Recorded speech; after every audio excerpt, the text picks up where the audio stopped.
So welcome to day 3 of Navigating Your Career in a Crisis, put on by Soul Career. Follow us on Instagram at Soul Career. So session 3 is ensuring your business survives, right? And we have Angela to give us a case study, which is going to be really exciting. She's an amazing woman. All right, let me not get ahead of myself. I'm trying to stay on time today. Okay. So, as always, this is a Zoom webinar, not a Zoom meeting. So the video and audio are controlled by me, the host, but please engage via chat. I love to see the chats coming in. So keep telling us when you're having an aha moment or anything, just put it in the chat box. But if you have a question that you want us to answer live, submit it via the Q&A button that's at the bottom of your screen. And then you guys, the rest of you guys, vote on the questions that you see coming in so that we can ask the most pertinent questions on the live. Ask and answer them. And our moderator today is Tanaka Roberts, who is writer and creative director of Swankstar.com. Did I spell that right, Tanaka? Yes. Right? And she's going to be moderating. That's correct. She's going to be moderating the Q&A. So, hi, Tanaka. So the hosts for this whole live session are me and Warren, Lysandra and Warren, because if you guys are on our mailing list, you've seen our bios already. Warren hosted yesterday. We're alternating days. He'll be back hosting on Tuesday with Paul Bronson, but today I'm hosting with Angela. So let me tell you a little bit about my friend, Angela. Angela is the founder and CEO of Soleco Energy and Recamier Frontier Ventures. Recamier co-developed one of the largest solar plants in the Caribbean and the largest in Jamaica. Prior to doing that, Angela worked at Goldman Sachs in the merchant banking division in London and New York in the principal investment area. And Soleco Energy is a solar leasing company. We didn't have that in the bio, Ange. So I'm going to skip all her other accolades. She went to Harvard Business School as well. She has her MBA from there. That's how we know each other. But she also went to Cambridge University and got an MPhil in development studies. And she graduated with a BA in government from Harvard College. She's traveled to over 70 countries and lived on 3 continents. She's a motorcyclist. In fact, she brought me a hairdryer in London on a motorcycle one time. You remember that, Angela? A classical pianist. She has a private pilot license, and she's climbed 3 of the 7 summits of the world, including Kilimanjaro and the one in Argentina, I think. Okay, let's move on. But Angela, say hi. Hi, everyone. Really nice to be here. Thanks, Liz, for having me. Really appreciate it. You went through my bio more quickly than I can. Very good. All right, so the format for today and every day is we're going to start with some concepts and frameworks just to give you some high-level guidance about how to think about these problems and how to make decisions around these problems. And then we interview Angela, who's going to give her personal experience and how she implemented some of these concepts in her own business. And then we're going to do a Q&A session, trying to answer all the questions that you guys have and that you put in the Q&A box at the bottom of your screen. Remember that?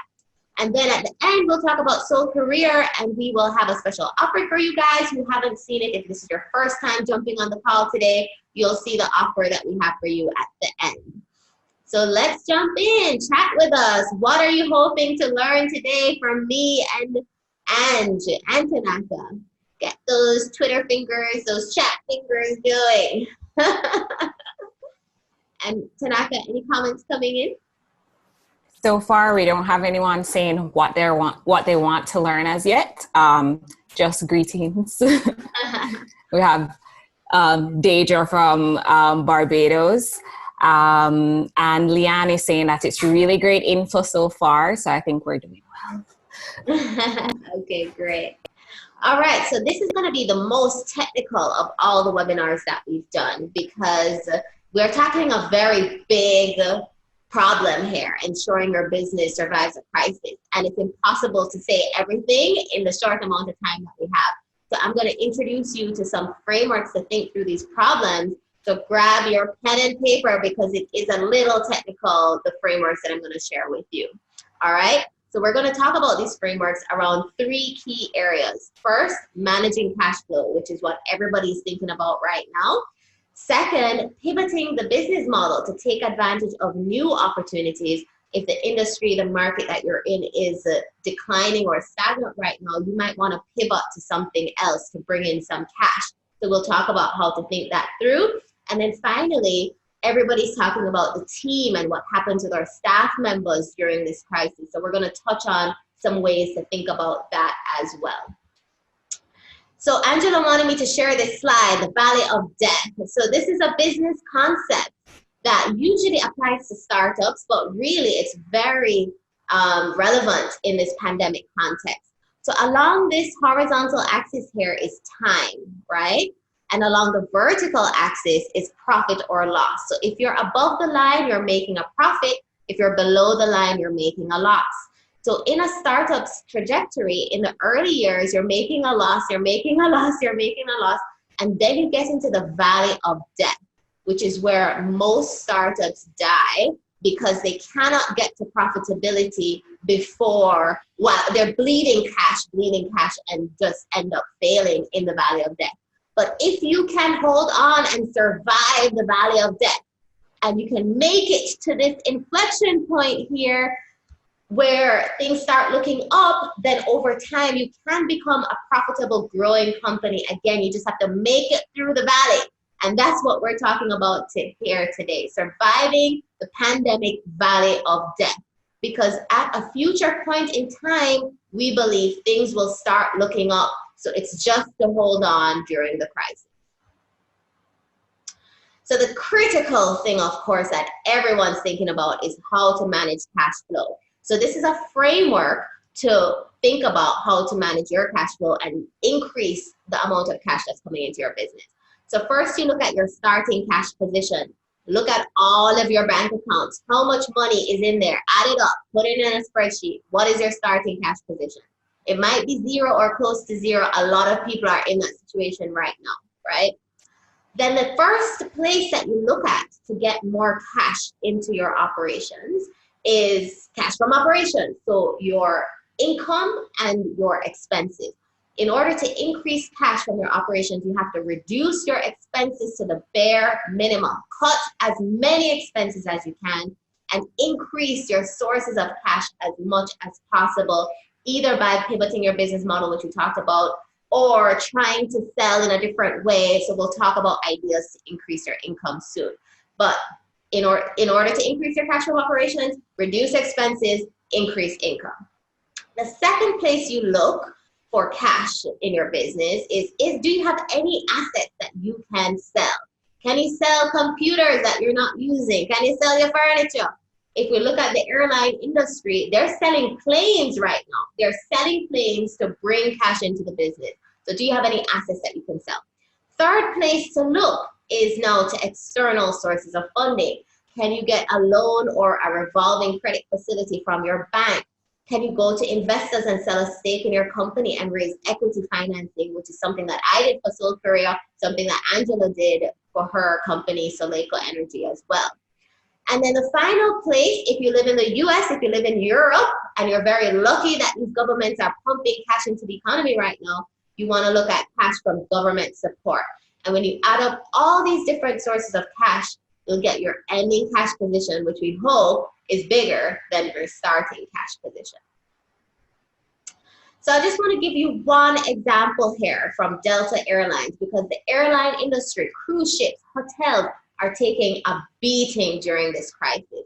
Those industries are the most affected right now. And so you can look at what they're doing for examples of how are people trying to bring cash into their business right now. So Delta extended, so this first bullet point here is cash from operations. They went to their suppliers, their vendors, and they extended their payment terms. So instead of paying in 30 days, they're now paying them in 6 months. And that's one way that they're keeping cash in the business. They now had an existing debt facility that they didn't touch with their bankers. So they've now drawn down on that loan facility, $3 billion from that source to bring cash into the business. They also secured a new loan facility for another $3 billion with their bankers. Now we're looking at asset sales. So they've actually now sold aircraft to their bankers and leased it back from them. So they sold the aircraft, they got $1.2 billion from selling planes, and then they leased the planes back from the people that they sold it to in order to keep cash in the business. And finally, the US government has stepped in to support payroll, to support them keeping all their team members on staff. And they've gotten $5.4 billion from the US government just for staff costs. So, interesting example from Delta there. So let me pause really quickly and ask you guys any questions to answer before I get to the next section. Tanaka? Well, we have two. Yes, thanks, Liz. We have two questions so far, but I just wanted to remind everybody to use the Q&A section so that we can have all questions in one place. First, I'm going to go with Rory's question. He asked it in the chat. He wanted to know if they'll be able to get the slides after. We are going to upload the recording for this the week of May 18th. So the recording for all the sessions will be available then. So we have Dwayne from Barbados, and he says, I'm wondering what is the best business to invest in after the pandemic? Right. So you want to look at industries. Or best businesses. You want to look at industries that are booming right now. So online learning, home delivery. Amazon just hired 175,000 people in the last month, okay? You also want to look at medical supplies. Social media is booming right now. So look at what are people using now more than ever, and those are the business opportunities coming out of this crisis. So I'm going to move forward. All right. So the next part is where can we look for ideas to bring more income into the business? We can try to pivot our business model. So this means that we're going to shift from sectors and industries and markets that have low opportunity or are stagnant, like the travel industry, the cruise ship industry. Those industries are going to be dead for years, guys. So we want to shift to looking at opportunities in sectors that are growing through the crisis, like the ones that I just mentioned. So 3 areas you want to look at in your business for opportunity. First, the value proposition. What are you producing? What value are you creating in the world? You want to look at how can I fulfill new unmet needs through my operations? And I'll give you some examples of companies that are doing just that. A second place you want to look is target customers. Can you serve new customers that are in booming industries now and pivot away from the customer segments that are not buying anything right now? And then finally, you want to look at your distribution channels, finding new ways to deliver your value to your customer, hopefully virtual ways. And home delivery and all of those things that we talked about are new channels of distribution. So I'll give you some examples here. LVMH, you guys know what company that is? That is Louis Vuitton, Moet, and Hennessy. So they own a lot of the perfume brands in the world, and perfumes use alcohol, right, to produce perfumes. So they have shifted their value proposition from producing perfumes to making hand sanitizer. So that is a business model pivot example. Similarly, in Jamaica, J. Ray and Nephew has shifted from alcohol production into hand sanitizer production as well. Another example, people who have shifted their target customers, Gap, Nike, Zara, all these clothing manufacturing companies are shifting and using their factories to make masks, gowns, and scrubs for hospitals. So their new target customer is not me and you, the retail client anymore, it's now hospitals. So there's another example. And then finally, on the distribution channel side, we in the Caribbean, we're seeing this too. Grocery stores, restaurants, you can now do curbside pickup of your groceries or get home delivery. Education has moved online everywhere around the world. And finally, esports, Formula One. The drivers in Formula One are now racing online in esports Formula One instead of in real cars. So they're keeping their same value proposition, racing cars. They are targeting their same sports fans, but they're just shifting their channel of distribution. All right. We're learning this is like MBA in 20 minutes, right? Getting all these business concepts in 20 minutes. Okay, so the final area that we want to talk about before we get to Angela's section is the team, right? Which is usually a big expense item for many companies. So having a strong team is critical to grow a business. You cannot scale without having a great team. But for many businesses, this is the biggest line item on the expense side of the profit and loss statement. So I want to recommend to all business owners that you think about layoffs and redundancies as a last resort. During a pandemic, we want to help our team members. We want to be as compassionate as possible, and we want to look at those options as a nuclear option. So before we get there, can we look at other ideas around reducing this expense item, like taking a salary cut, or reducing work schedules so you're working 2 or 3 days a week instead of 5. That would be better than going down to 0. Some companies have done mandatory unpaid leave for some of their staff. We've heard this terminology furlough thrown around as well. So let's look at those options first before we go to the nuclear laying off people option. Because during a health crisis, that's the worst thing you can do. But unfortunately, sometimes in order for the business to survive, that decision has to be made. And if you're at that point where it's either the business dies or you have to let go of some team members, then I urge you guys to communicate with compassion and honesty and transparency and follow a process that has a lot of heart in it. And actually in the past few days, we've seen an amazing example from Airbnb that's being lauded all around the internet for how they're handling layoffs in the crisis. So some examples I mentioned, I'll just jump to the third one. Airbnb released the letter that they sent to their employees over the past few days. They have to lay off 25% of their staff because the business has changed permanently. And in that letter, they're very compassionate, it's very heartfelt, and they're very transparent about the thought process that they went through and how they thought about team members and what they're going to do for their team members, the alumni they're calling them, how they're going to help to transition their team members to a new phase of life. Other industries have done other strategies. So JetBlue, the CEO, is taking 0 pay for the rest of the year. Marriott, same thing, no pay for the executive team for the rest of the year. Virgin, the team members at Virgin have volunteered to take mandatory unpaid leave for I think 12 weeks or 8 weeks so that the airline can survive and that they can come back to this company that they know and love. So these are some things that people are doing, thinking about how to manage their team during this crisis. So let me pause there. Any questions coming through, Tanaka? Yes, we have a few questions. So Rory actually was asking that if we have any examples of Jamaican businesses that have cut costs. Yes, I mean, there are a lot of Jamaican businesses that have cut costs in the crisis. They're not as open about it. I mean, I think, are you seeing me? Because I'm getting a message about my internet. Okay.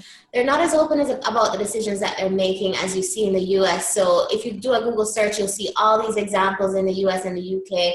But we tend to be a little more private here about these hard decisions that we're making. But I know for a fact, everybody knows about KFC and the layoffs that they're doing. And there's been a lot of debate about the way that they communicated those layoffs here in Jamaica. BPO industry, I know we had 2 weeks of mandatory closure for BPOs, so I'm curious to see how they're handling that. The hotels here are closed, but they're not disclosing what kind of choices they're making in the crisis. So I don't have as detailed examples here that are public, unfortunately. Other questions, Tanaka? Okay, thanks, Sandra.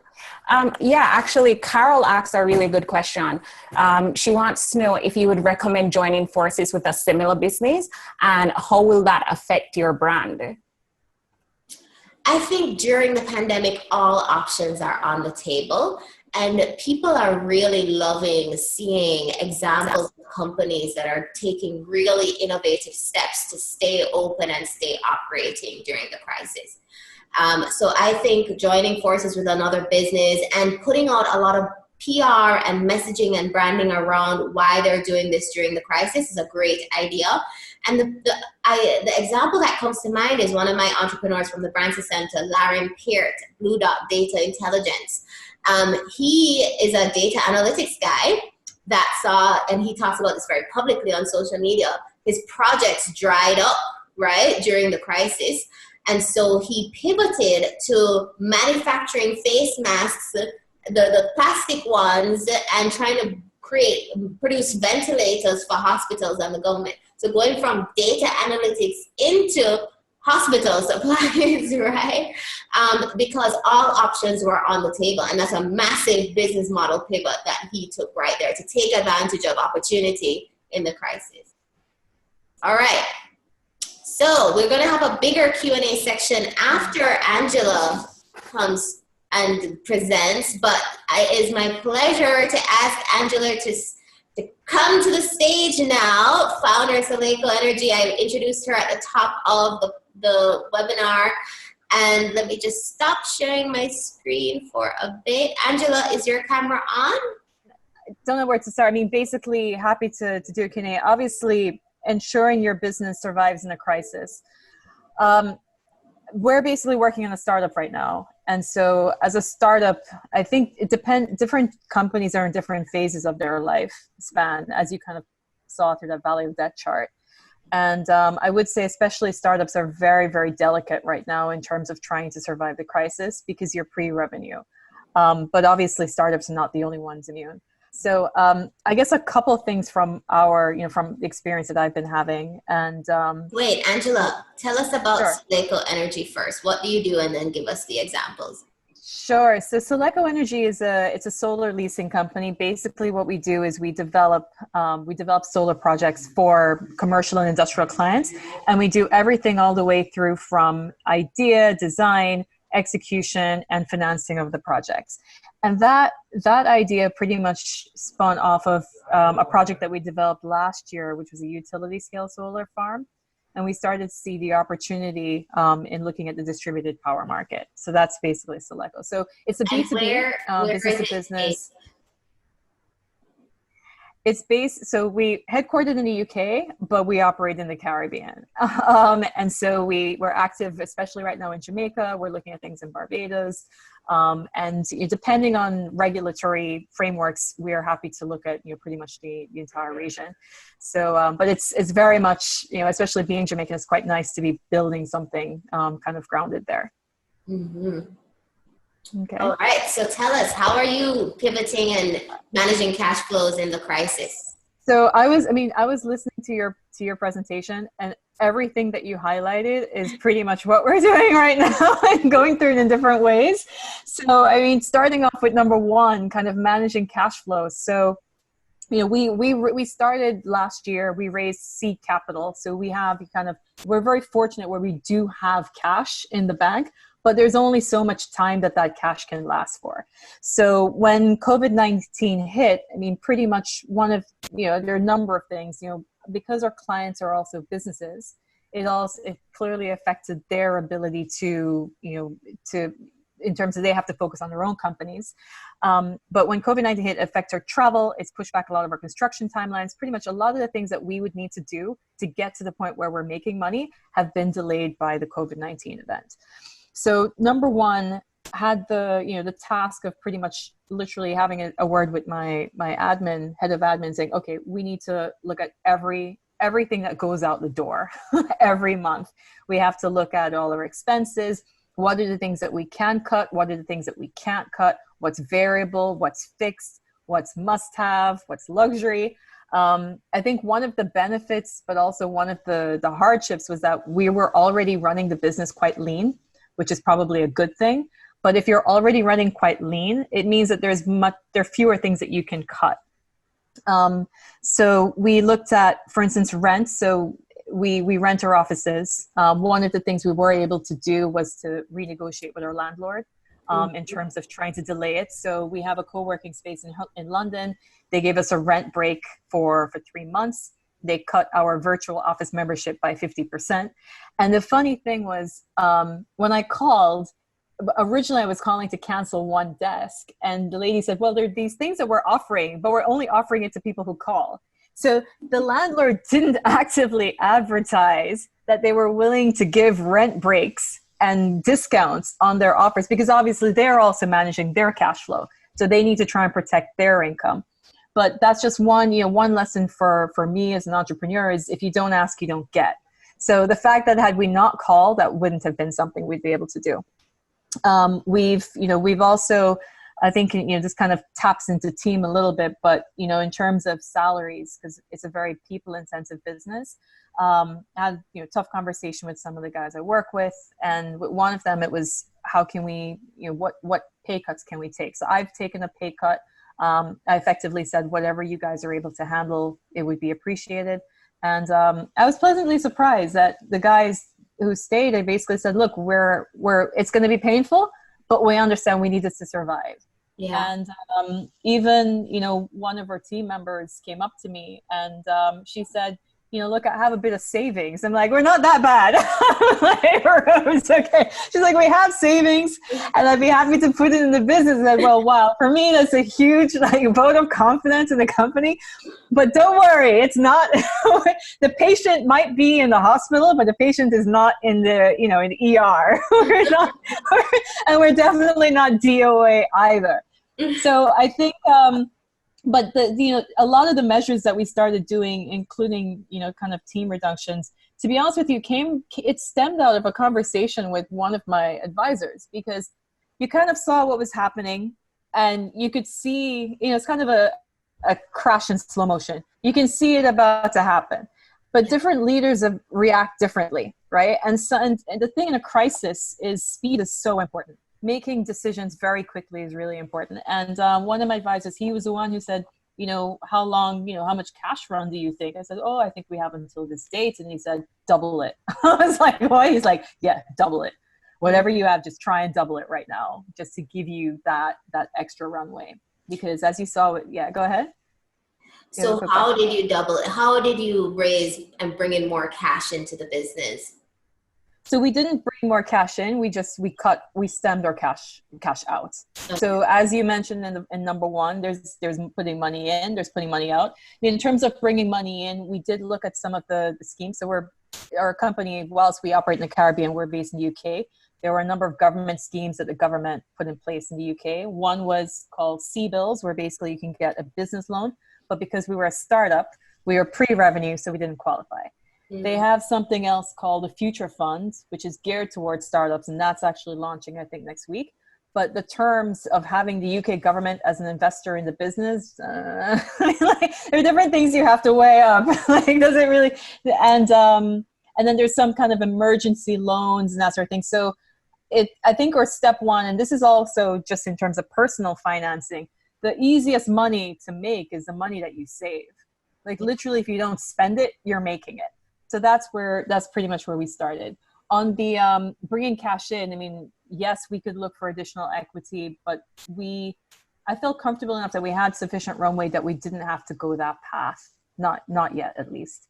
And that has implications for your existing investors, valuation of your company, and then, especially if you're a management team, how do you get diluted when you start to take those funds or access those funds? So I think the main thing is, fortunately we don't have debt. I mean, we have seed equity, but we don't really have debt. But if we were a company that had debt, I would not be shy, just like we weren't shy with calling up the landlord. Don't be shy to call your debt providers.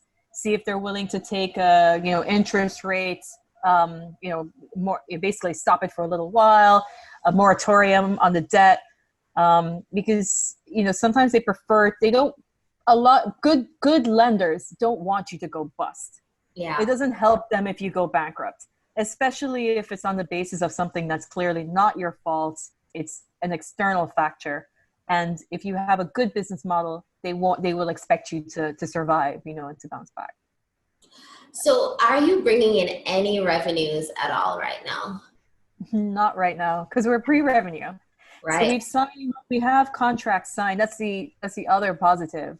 We do have, contracts signed with clients where we're doing the development work. So as part of our business model, we develop the solar projects and then we move towards the actual construction side.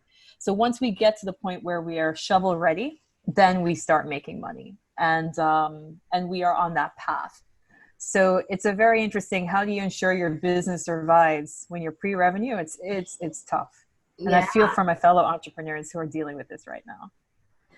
Right. So the thing that you did and that I did as well, when you're pre-revenue or you're not making enough revenue to cover the costs in your business, we actually went out and got equity investors before the crisis hit. Well, I actually had started having the conversations in January, and the money just landed from my investors last week. But that's a normal timeline. It's six. And actually, to answer your question, whilst we're not raising equity for the business itself, we are already starting to have conversations for when we get to the next stage. And we're still having those conversations. And then, because in terms of for our business, there's money there's working cap, right? Day-to-day costs, but there's also investing in our projects. And so whilst we have, our existing investor has given us an undertaking that they would like to invest in the projects we develop, but putting my worst case hat on, what happens if, 3 months down the line, we've signed fully with our clients, are ready to build, and our investor, not because they necessarily changed their minds, but they've invested in other things. And that's the other thing to keep in mind, that people have investments in some things that may have really taken a hit.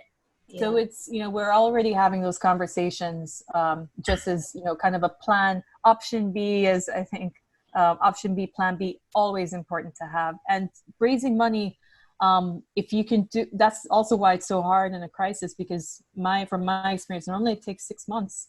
It's 6 months from initial conversation. And if it's 6 months and you're good at 6 months, Yeah. right? I mean, you're like a rock star if the money hits your account within 6 months from having that initial conversation. My first conversation was in December around raising money, and the money hit last week. So it was like right at the 6 months. 6 months. So there, you're a rock star. You're a rock star at 6 months. And then the other thing that we've actively done, and obviously it's hindsight 2020, right? I mean, fortunately, we did this before the crisis hit, but we started having conversations with investors even when we didn't need the money yet. Yeah. So because it's almost like dating. There's this whole relationship building, trust, due diligence, getting used to you, seeing you, and now I can't even travel. So to have a conversation with an investor who I've never physically met, it's definitely really challenging. So let me ask this question. How would someone try to raise money right now during a crisis? And let me preface that by saying that, yes, there's a crisis. Yes, stock market tanked and now it's rebounded. And people are being very conservative with their capital if they do have capital. However, people are investing right now during the crisis, right? People are raising money. Airbnb just raised $2 billion. I just raised my little bit of money, right? So no, the thing is there is I think the wealth destruction, if we want to call it that, is varied, right? It hasn't hit everyone the same way. Mm-hmm. And there are some people who have basically, rather than losing money, they've just gone liquid. They've taken money from other things and they're holding on to cash. So I think, from the perspective of, if you're raising money now, I think obviously try to target someone who has the capital. There's no point in beating on someone's door who doesn't have the money or, is struggling, or, I think that's kind of the first thing I would say. But the other thing I say, for instance, there was one investor I did speak to, and they're cash rich and they were very, very keen to invest in things. Yes. And I had a call with them, just a checkup call, probably the last 2 weeks ago. And their whole investment committee, basically the contacts there, said their investment committee has been told not to invest in anything. Mm-hmm. And I made a comment I get a bit of a cheeky way, but I said, but now is the time to invest. Yeah. This is the time when the smart people actually invest, because provided you have it, now not everyone will have it, because especially in the case of a pandemic, that was not, you couldn't really see that necessarily happening, right? But this is when you should be able to get good deals. So Exactly. There are investors who are looking for deals. There's entrepreneurs who are looking for capital. So investors really have the advantage now in terms of getting a discount on their investment, right? But correct. but it is a way to get some capital in the door. And one of the things that I would say, the number one tip I have for raising money from either the bank or a loan from people you know or equity investment is the quality of the relationship matters so much. Absolutely. Right? So the people who know what you're capable of, who know the caliber of person that you are the first people that are willing to put money behind you in a crisis and say, I want to be there when the market starts turning. I want to be there for the upswing. So yes, Lysandra, I will back you right now in order to take advantage because I know what you're capable of. And that's the Correct. first place that you go to. I agreed. I mean, whether you call it friends and family, your friends and family could even be institutions. It's coming back to that point. People who know you that should be the ease. That's a warm introduction. The Right. cold call can be done. The cold call can sometimes work, but it's that much harder. So, in terms of, you only have so much time. So I would target your efforts on the lowest hanging fruit. One of my first guys that stepped up to the plate was actually a client of mine, an executive coaching client. I just mentioned to him on one of his coaching calls, yeah, I'm raising money right now. And he's like, I want in. That's great. And he ended up being one of the anchor investors in this round that I did. So, okay. There you go. Any final comments, Angela, before we move to Q&A? I think just going back to your slides, in terms of team. So I think from a leadership perspective, that's something that should really be discussed. Leadership through the crisis, because that's part of ensuring your business survives. And I listened to actually an HBR podcast from a professor there, and his view was, look, make sure you stay calm, because if you go in and the building is on fire and you're let's say you are the founder or a senior member of that business and you're leading it, and you go in panicky, can you imagine what everybody else is going to feel like? Yeah. So I think the number one thing is stay calm. And that's also what I say to my team members. We're going to focus on the things that we can control.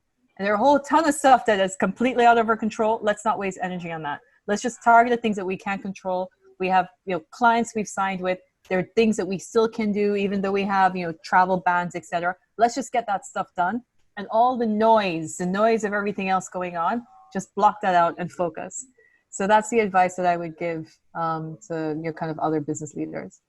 Awesome. So guys, the chat has gone silent. Let me know, what are you thinking? Are you getting a lot of value from this? I've been getting so much value. Every time I talk to Angela, I get a lot of value. And actually, when I got my first terms from my investors, right, Angela, I called Angela and I was like, oh my God, is this terrible or is this a good deal? What do you think? So tell us, what do you want to know? What do you want to ask? Are you getting value from it? Let us know in the chat, guys. And Tanaka, Q&A. What are the All questions right. you've been getting? Awesome. All right. So going back to the point of investment or finding investors, Marie Ann would like to know if you have any suggestions.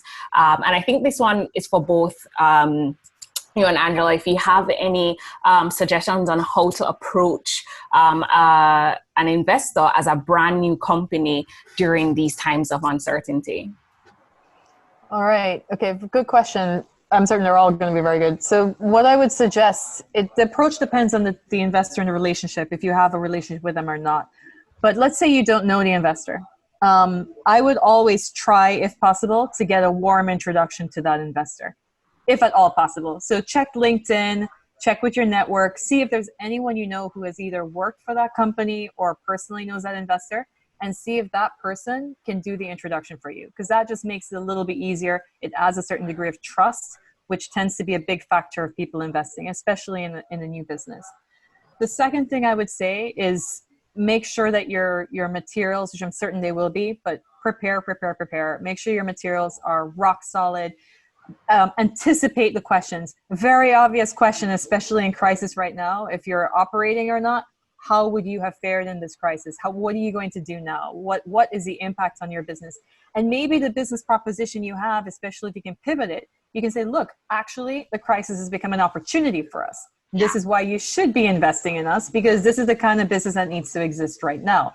I mean, I'll give you an example, but so I think, Lissandra, you mentioned the supermarket. So in the UK, I could not get anything on Amazon Fresh. I couldn't get anything on Sainsbury's, but all the obvious supermarkets had all gone.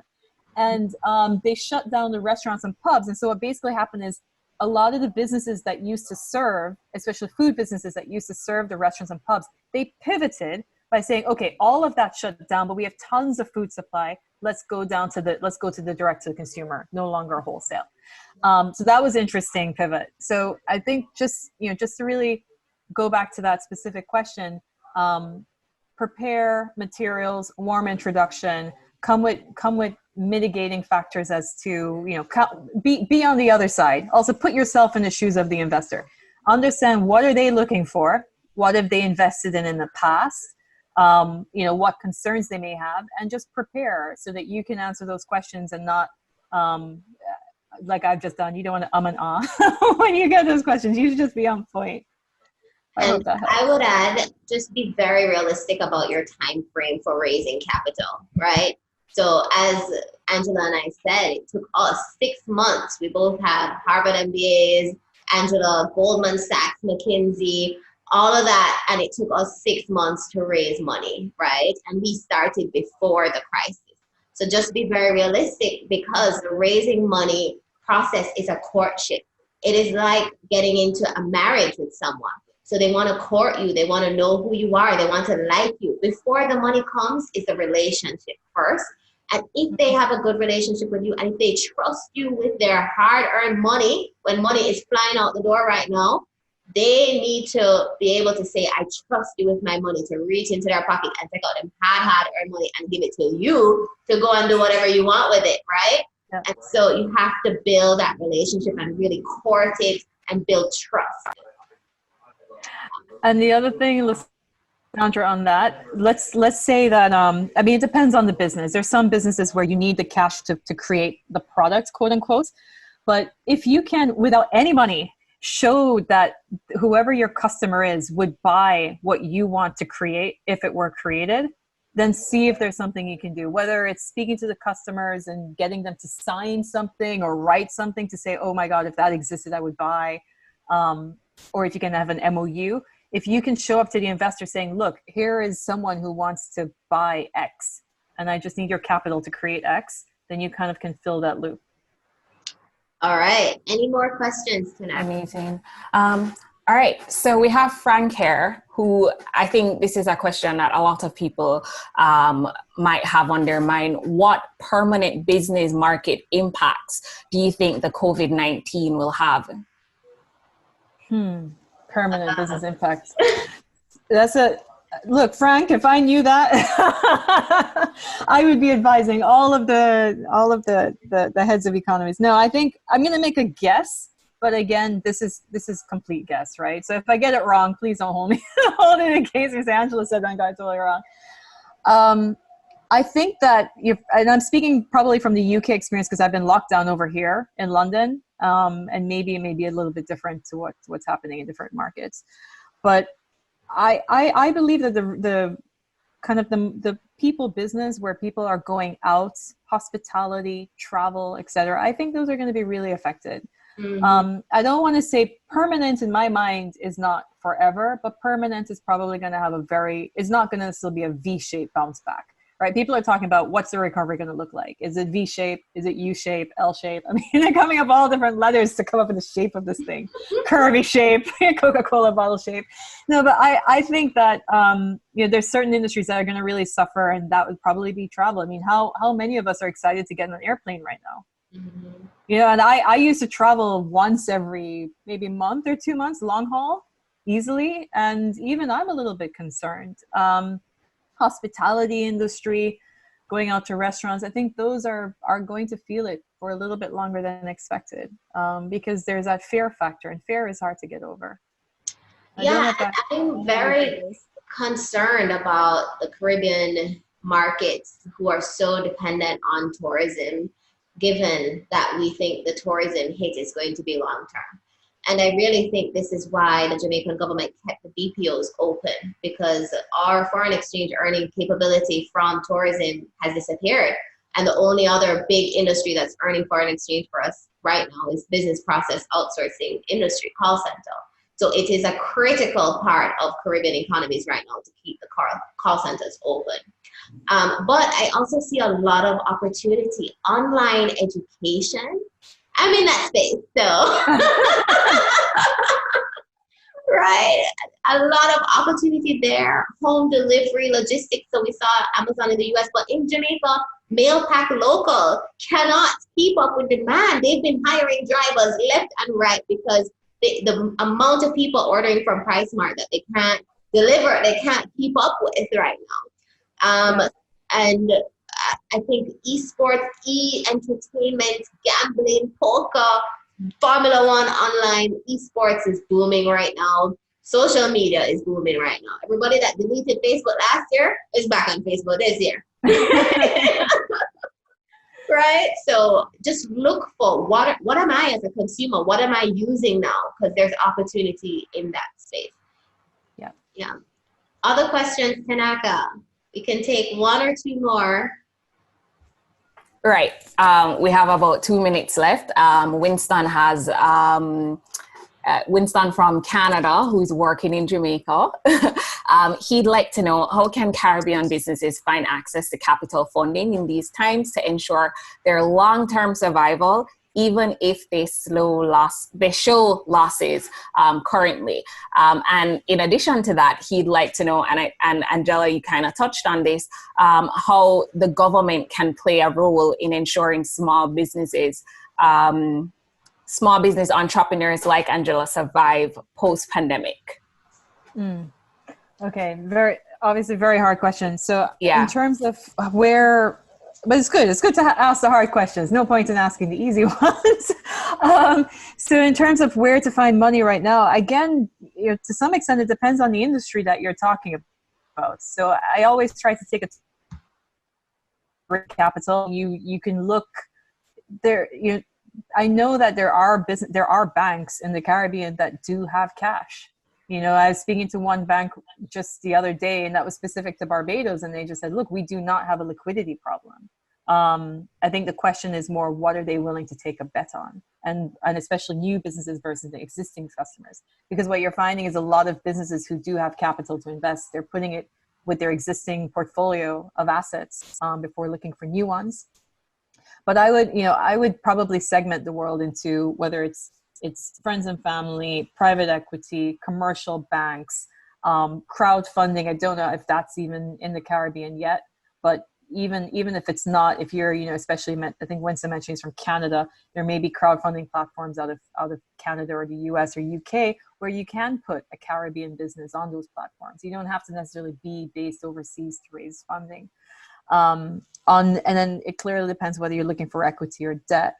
So I don't know if that's helpful, but I'm probably calling all the various avenues of where you can look for capital, but it really is sector specific. And the other thing that you should think of, depending on the phase of the business, is look at strategics. There may be a strategic company in the same sector. You don't have to educate them on the sector. They get it off the bat. And that might be, kind of an avenue for you to raise money.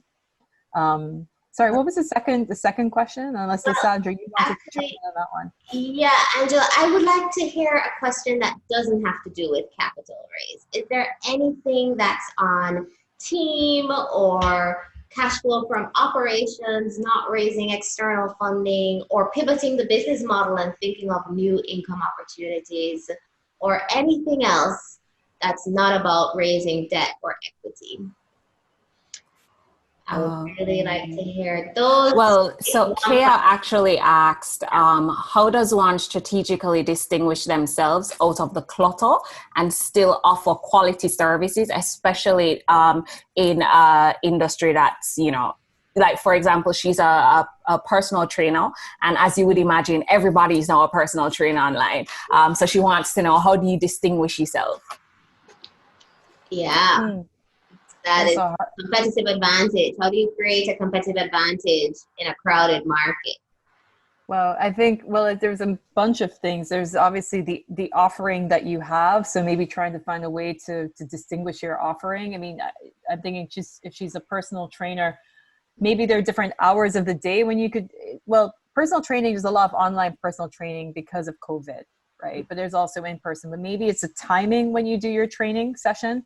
It's the formats, probably if you have, targeted audiences of, depends on obviously what area in personal training you're in, but how do you distinguish? I would take a step what would you back say, and Liz? say, when you're in a service-driven, a personality-based business, Soul Career has a lot to do with me and Warren and our personalities as well. The people that are attracted to you specifically are people that want your energy and your style of doing things and your vibe. It's your tribe, right? So you want to figure out how to create a community around you and your vibe and your energy during this period. Because you guys could have showed up for a lot of different things on career right now, right? A lot of people are trying to give career advice right now. But you came to us. You came to me at Soul Career. You showed up for Warren yesterday. And that's because we have been very intentional around how we present ourselves, how we even manage this whole webinar, the format, the people that we invite, the energy that we bring to the table, and just the nurturing that we do of the community that we're creating. So that would be my recommendation for you guys who are in a personality-driven business, to really think about community. And for you guys who've been on all week, you know the spiel, but for those who are just joining us today, Soul Career is a 6-week online program that helps you to pivot and transition into a new career that fulfills you even during the crisis. We cover, our 6-week program is divided into 2 weeks each. The first 2 weeks are the soul, the exploration of the self, psychometrics, the visioning, the mindset, all of that. Second 2 weeks are the tools, personal mission statement, networking, Dream 25 search list, resume, cover letter, interview techniques using the STAR method, things we talked about on day 1, we cover in weeks 3 and 4. And then the last 2 weeks are taking action. So you go down your Dream 25 list, you take all the things we did in the previous weeks, and you apply to everything. And a lot of our clients actually find new jobs in the last couple of weeks of the program. And then the last week is about negotiating for what you want and preparing to be successful in your new soul career.